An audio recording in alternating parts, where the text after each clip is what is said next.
दोस्तों एआईएम के चाहने वालों के लिए बहुत बड़ी खुशखबरी है। बहुत बड़ी अपडेट निकल कर आ रही है।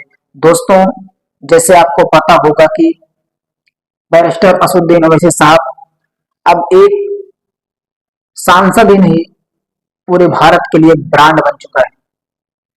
वो नाम जो पूरे मुल्क में जाना जाता है, बल्कि मैं यहाँ तक कह सकता हूँ, शायद ये कहने में मुझे कोई दिक्कत नहीं होगी कि बैरिस्टर असदुद्दीन ओवैसी साहब बल्कि पूरे हिंदुस्तान में नहीं बल्कि पूरी दुनिया में जाने जाते हैं। एक अच्छे लीडर, एक अच्छे पढ़े लिखे लीडर की तरह पूरी दुनिया में उनका चर्चा होता है। दोस्तों मैं आपको बताता चलूं, जैसे आपको पता होगा सन 2025 बिहार विधानसभा चुनाव इसी साल होने हैं। कुछ ही दिन और रह गए हैं चुनाव के लिए। 1 से 1.5 महीने के अंदर चुनाव होना है।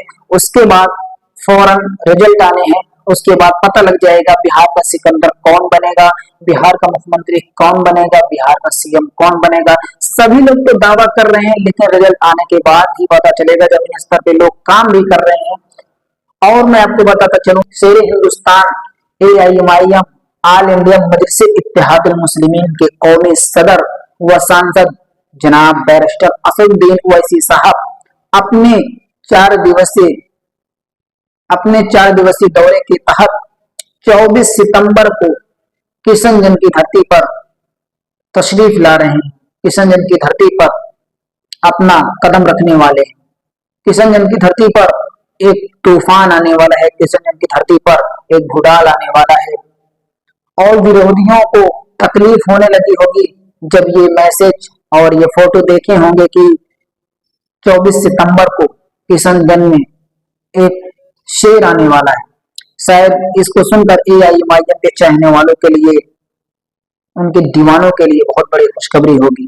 और इसी बीच प्रदेश कार्यालय, बिहार कार्यालय मतलब एआईएमआईएम के जो प्रदेश अध्यक्ष अख्तरुल ईमान साहब हैं, वो अपने प्रदेश कार्यालय पर अपने नेताओं को, सभी जिले के नेताओं को, कार्यकर्ताओं को बुलाते हैं और उनसे मशवरा करते हैं किस तरीके से इस जनसभा को सजाया जाए और बनाया जाए। इसको लेकर बहुत ही अच्छी तैयारियां, बहुत ही माहौल बना हुआ है आने वाले 24 सितंबर को लेकर। और दूसरी बात मैं आपको बताता चलूं दोस्तों, जैसे आपको पता है कि एआईएमआईएम गठबंधन के लिए बहुत कोशिश कर रही थी और कर भी रही।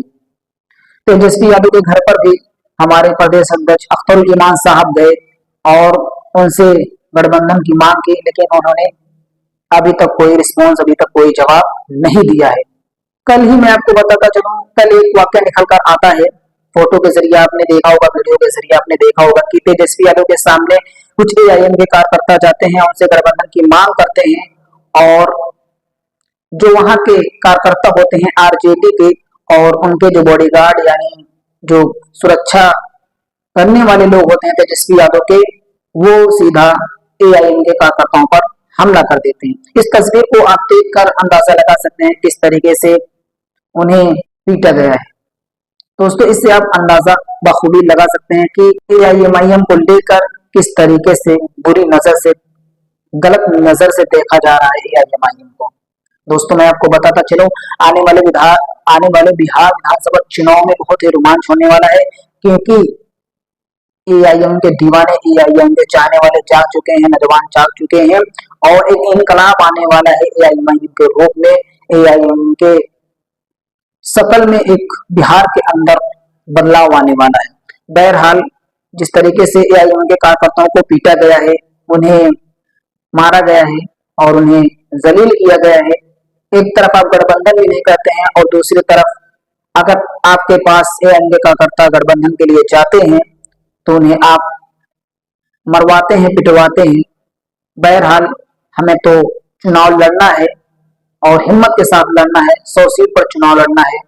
बहरहाल आप इससे क्या सोचते हैं, क्या अंदाजा लगा सकते हैं। और आने वाले 24 सितंबर को बैरिस्टर असदुद्दीन ओवैसी साहब जो किशनगंज में तशरीफ ला रहे हैं, अपना आगमन कर रहे हैं, यानी बैरिस्टर असदुद्दीन ओवैसी साहब तशरीफ ला रहे हैं और अपना किशनगंज की धरती पर अपना कदम रख रहे हैं, उसके लिए, उसके बारे में आप क्या कहना चाहेंगे।